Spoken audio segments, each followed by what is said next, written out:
I did many breakout strategies. In fact, if you search my YouTube channels, you will find many videos going about how to do a breakout strategy. Today's video is about a new breakout strategy. It is based on Larry Williams' work that is called average swing value. As in any breakout strategy, we are looking for some kind of distance to add to some kind of starting point to get into a trade either long or short. If you are a regular viewer of the channel, then you know that the indexes are mean reverting and want to go long. In fact, if you develop anything that triggers a long entry order on the indexes, you should relatively very easy come up with a good strategy. So the strategy is based on Larry Williams' work, and Larry called it the average swing maximum value or something like this. And anyway, it didn't make sense to me, so I did tweak it a little bit to work at least for me. So let me explain how the strategy works. This is how the strategy works. The blue candles are just normal candles. So we always take the high minus the open of every candle for the past 4 bars. So these green ranges are the high minus the open. The red dots are the open. And the green lines are the highs. So the high minus the open. And this is the average swing value. If we add all these, so average swing high value, 1 plus 2 plus 3 plus 4 divided by 4, we will get the average of this swing value between the high and the open for the past 4 bars. Now, if we add this average to the close of yesterday, and we wait for it to break today, then we can go long. Now, if we want to do the opposite for short, we need to take the open minus the low. So open minus the low, open minus the low. So now if we take the swing lows, meaning we do the open minus the low, so the open minus the low for every bar, we add last 4 bars, we divide it by 4, then we will get the short breakout distance. So again, we deduct this average swing low value from the close of yesterday, and then we can go short. So same thing, if we deduct the average swing low value from yesterday's close, we can get the short breakout level. The concept is very simple but very powerful. We were basically, instead of finding the ATR or finding the standard deviation or finding something else related, we are looking for how far the price traveled in the past 4 days. We're taking the average of that travel, and then we're adding it to the close of yesterday. Now, Larry Williams take it to the open, but if you want to add it to the open, that means you have to have 2 charts. It complicates the code a little bit. So I made it based on the close of yesterday, so it's a lot easier to program and you can follow through. And so you can follow how I code it really easily. So I built these values, the average swing high value and the average swing low value, as a custom blocks. And we will use it in our program. So in Algo Wizard, I set the trading signal long to true. That means anything goes. So in my long entry, I'm entering at a stop, and our stop level is the close plus the ASHV. So it's the close of yesterday plus this ASHV value, then we will go long. And I did a multiplier here because we want to change that to see if it works or not. I'm exiting because it's short-term trading, either 4 bars or a stop loss of 4 ATRs. So if we test this on the ESD since 2007, let's run a full back test. Of course, no slippage and commission added. We just want to see the value.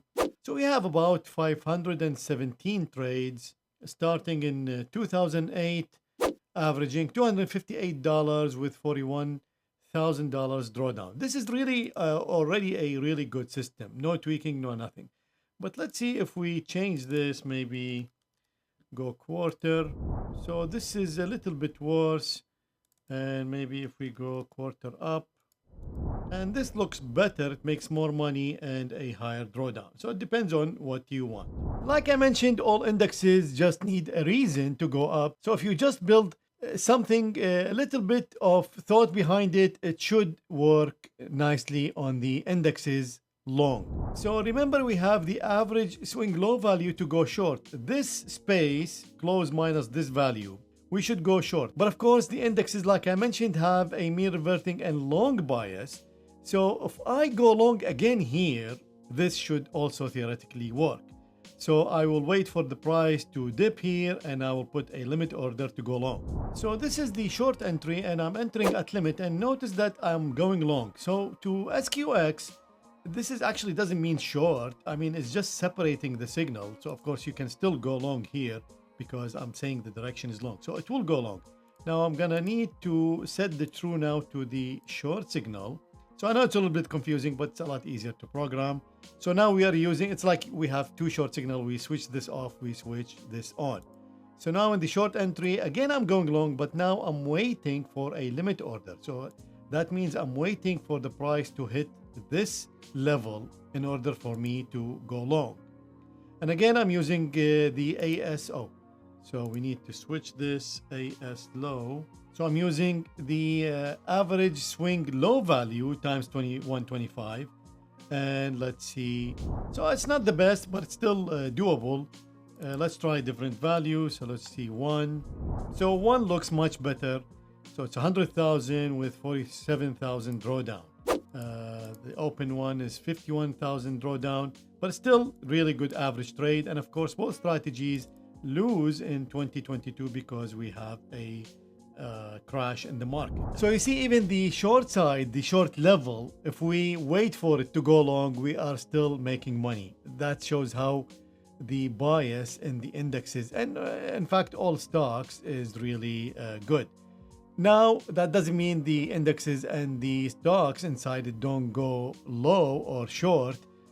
So we can easily filter that by adding a moving average, which I did like before. You can use the 200-day moving average or 100 or 150-day moving average. They will all work to filter out the crashes in the market. So now going back to our long entry, and if we look at the equity chart, we can see that we have a huge dip in 2022.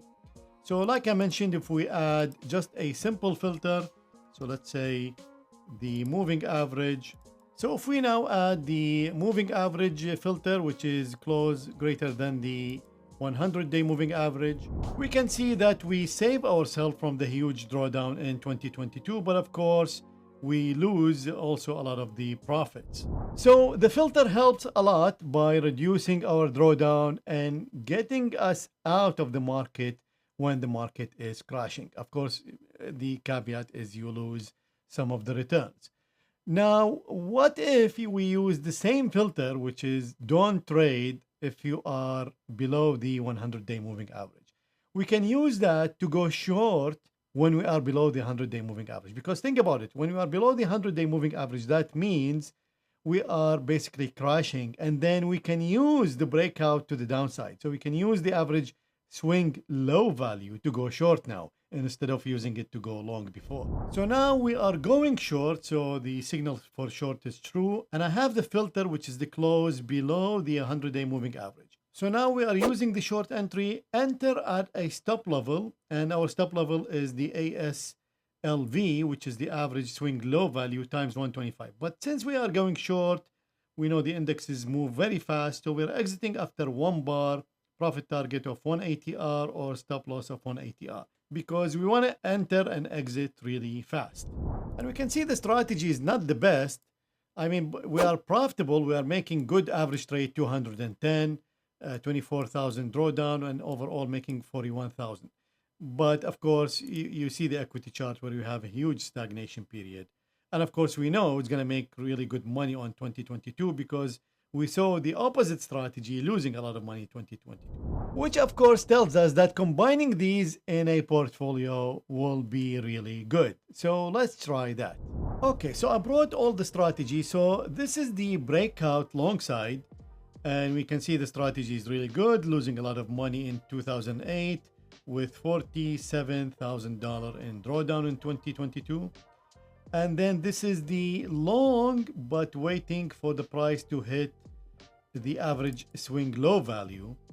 Again, not bad, good strategy. Again, losing a lot of money, about $42,000 in 2022. Now, combining these in a portfolio, we can see both strategies behave almost the same. And so they just amplify whatever we are doing before. So they make $210,000, but now the maximum drawdown in 2022 is double also. It's about $90,000. Now, this strategy now, which is the average swing high, if we take it with an SMA, it's a different profile, but we saved the drawdown of 2022. And the average swing low value with an SMA, same behavior. And now both of these, again, we are just amplifying what happened. But now we have a lot less drawdown. So it's a $30,000 drawdown and we're making $175,000. And finally, I will combine the average swing high value with the SMA filter, the average swing low value with the SMA filter, and the short strategy with the SMA filter. So these three strategies combined here in this portfolio. And we can see now how we saved our drawdown because the short strategy made all the profits here. So it was working really well with the other two strategies. So we can see we can still make 216,000 compared to the 210. But now our drawdown is only 30 instead of 90. So the takeaway here is a crappy strategy like you saw the short strategy. You will never trade this strategy alone. But combining it with the right portfolio of strategies, it makes a lot of sense. If you want to download the custom blocks for this strategy, you can do so in the Discord server through the link below. To learn more, watch these videos and I will see you there.